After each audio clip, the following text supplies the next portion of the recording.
Good afternoon, everybody. This is Lewis coming to you live from the Dirty Beaker once again. I'm coming to you because some things that I post and some things that I like to say live because sometimes it's just too much information to just post, and I don't want to be very verbose and bore people, but at the same time, I want good information to get out to our people so that we make informed decisions and know what is happening to us. A lot of information that I receive in the science community is not readily received in corporate media or as well as social media per se. And I like to add that to the social media platform and create a credible source. And hopefully I am credible. I try to be very accurate with my information and not report anything that has not been vetted through good science. And in this case, I've received an article, and the article was from Nature Reviews Urology, and that was April 20th, 2020. And it's reporting that COVID has another entry site that is very critical for me to explain today. And that is below the belt, and particularly for men. And as we know, men are being affected by COVID more so than any of the general population, and particularly African men here in the United States and African men throughout the world. And I think it's very important to begin to address this matter because in this case, it's vital to our reproductive health. It's vital to our existence because if we have a pandemic where the virus is affecting disproportionately African people here in America and our reproductive system is being affected by it, then our reproduction goes down. And what I'll say about that is that the COVID-19 virus, as I mentioned in several lectures and in several posts, it has an entry point. As a matter of fact, it has two entry points. I won't go into the second one, which was CD147 that I talked about in my first Dirty Beaker presentation. But I will go into the entry site of angiotensin converting enzyme 2, which is abbreviated as ACE2.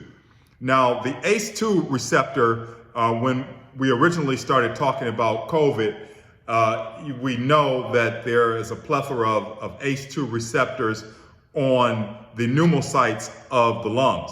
And we first thought this was more of a lung disease that created pneumonia. And if you could get past pneumonia, you would be okay. But then we began to see other organs being affected, and particularly the kidney. And it wasn't early reported, but the kidney was really the first organ that was attacked in COVID. And most of the reports were coming from, most of the deaths were coming from organ failure, particularly kidney failure. But with that said, I must say that in recent information that we've received, we can define COVID more so than a disease or a virus that attacks the vascular endothelium. And in my business and in my scientific efforts nowadays, I do most of my work in vascular endothelial diseases. And so I know that area pretty good. So with that said, we have a situation where there's this super oxidation of the vascular endothelium that is wreaking havoc in that it's creating a situation where the immune response becomes so heavy through IL-6, interleukin-6, interleukin-1, tumor necrosis factor alpha, that it's damaging the walls of the blood vessels, the endothelial lining.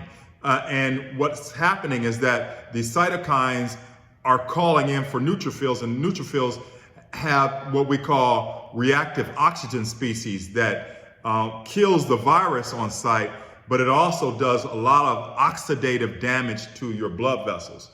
The reason why it's important to mention the oxidative damage to your blood vessels is because I'll go on in later to talk about preventative measures that you can take to prevent this oxidative stress that is wreaking havoc on our bodies. Now, when it comes to the testicles, there's a specific area within the testicles that COVID-19 is affecting. And that area is called the Leydig cells.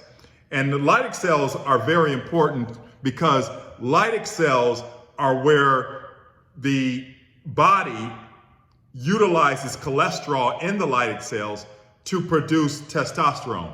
The Leydig cells do that. And why is testosterone important? It's important for several reasons for men, in that it increases bone density, it increases muscle strength, but it also is very, very vital to spermatogenesis. And when I say spermatogenesis, I mean the development of sperm cells and ability for men to reproduce. And that's very, very vital. If the Leydig cells are under attack and the ability to produce testosterone is diminished, then you also diminish your ability to reproduce. So it's very important that I come to you today to inform you of this, so that you make the right moves to please do what is ever is necessary to prevent getting COVID-19. But if you do happen to get COVID-19 and that you are at risk, to take some precautionary measures that I'd like to talk about today. And I'll go into those. Now, as I spoke about oxidative stress that COVID-19 is creating, the oxidative stress is what is causing the breakdown of the Leydig cells, which eventually breaks down the seminiferous tubules, which is where the sperm and spermatogenesis occurs after the Sertoli cells begin to function. It's very important to begin to protect those structures, the basement membranes, the linings of nephros tubules, as well as the linings of the Leydig cells. And ways that you can do that is through these antioxidant type minerals, vitamins that I've mentioned in previous lectures. But there's a few more that are very important that I'll mention. Pomegranate juice, and not the sweetened pomegranate juice that you would get readily, but eating pomegranates, but also making your own juices, because pomegranate juice has some very strong antioxidant qualities that help male reproductive health, that help with forming strong antioxidants against these super oxidized states that these reactive oxygen species are creating within the body, that our neutrophils are creating in the body. And so I want to say a few things about making sure you get that into your diet, but also I want to talk about selenium. Selenium is another mineral that is very vital to the process of antioxidation. The other one that I really want to talk about is phosphatidylserine. And phosphatidylserine is in most of the linings of all of our plasma membranes, and it's in the linings of all of the Sertoli cells, which are in the seminiferous tubules of the testes, as well as lining the Leydig cells of the testes, as well as throughout the body. Phosphatidylserine is a very vital fat and protein. And it's very important that it's also good for neurological health, but that's for a different lecture on a different day. Additionally, I spoke of zinc, and zinc is very effective as well. And also vitamin E is very important to get in vitamin E. The last one that I would like to talk about is exercise. And exercise helps to stimulate the testosterone release from Leydig cells that would help to maintain your reproductive health and maintain your ability to form some level of testosterone, even if affected. Now, the main point is to prevent COVID, to stay safe, stay probably socially isolated until we find more and more information as far as how we could prevent COVID. And until then, I think it's very important to do that. According to what you're hearing now, as we get below the belt, I think that's going to hit home a little bit harder for our people. Now, the last thing that I want to talk about is Remdesivir. There was a few conversations that I had after Remdesivir hit the news again, And a lot of people ask me to say a few words about it to explain what is happening with that. So there were two studies that we know of. Remdesivir was utilized for Ebola, and it did not do very well with Ebola. It proved to be ineffective with Ebola. And there was a study coming out of China that was reported in the Lancet, and that had 237 patients on that study. And on that study, Remdesivir did not prove to be effective at all when you compare that to placebo. Now, recently, the NIH has a study with over 1,000 people that were involved, that were given Remdesivir after entering into the hospital. And it is showing that the hospital time of recovery is being reduced with people that were on Remdesivir. And it also showed some level of difference in its ability to decrease mortality. But at this point, the data does not show statistical significance in reducing mortality. And when you look at the trend and what it could do to stop disease, when we look at it statistically, we can say that it's as good as having 1 out of 28 people that would be saved from mortality from COVID-19 if they didn't take Remdesivir or if they did take Remdesivir. So there's some good news, but it's not a panacea. It's not an end-all be-all drug. The other thing that I want to say about that is that if we as a society could put so much emphasis and effort into Remdesivir, which is an analog to RNA-dependent RNA polymerase, if we could put so much effort into that, I don't see why we couldn't put the same effort into doing clinical trials with zinc, which also has an impact on RNA-dependent RNA if you get the right ionophore to get zinc into your system.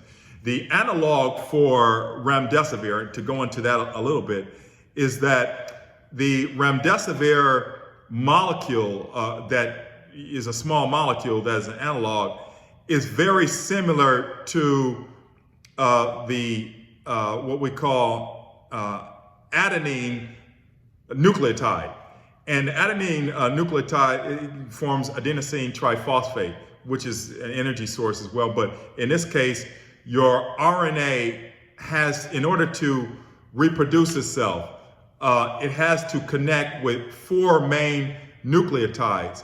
And those would be uracil, guanine, cytosine, and adenine. These are nucleotides that are necessary.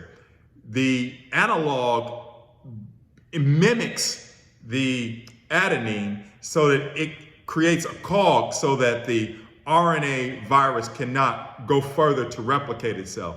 Zinc does a very similar thing in the mechanism of action in interfering with replicase. So I do think that as health advocates, people that are looking for more natural remedies to some of our body maladies should talk to your Congress, talk to your health professionals to try and ask them to move toward more sound clinical research on some very, very vital minerals and vitamins that can help our health more so than these analogs. The analog has to enter the cell just like we're trying to get the zinc to enter the cell to be effective. We had the drug manufacturers of Remdesivir had to do the same thing in order to get Remdesivir into the cell as well. So challenge that, and we will challenge it as scientists and help us to challenge it by forming groups of people to say, let's challenge our Congress, let's challenge the NIH, let's challenge the FDA to move toward these more safe and healthy and natural remedies to a lot of these concerns. So that's it from today's Dirty Beaker. I'm not going to do many edits on this or anything like that because this is like a lunch break, and I'm just going to keep it rolling. Whatever mistake I made, charge it to the head and not to the heart. And I'm giving this to my people with love, and I hope that you receive it in that manner. Thank you.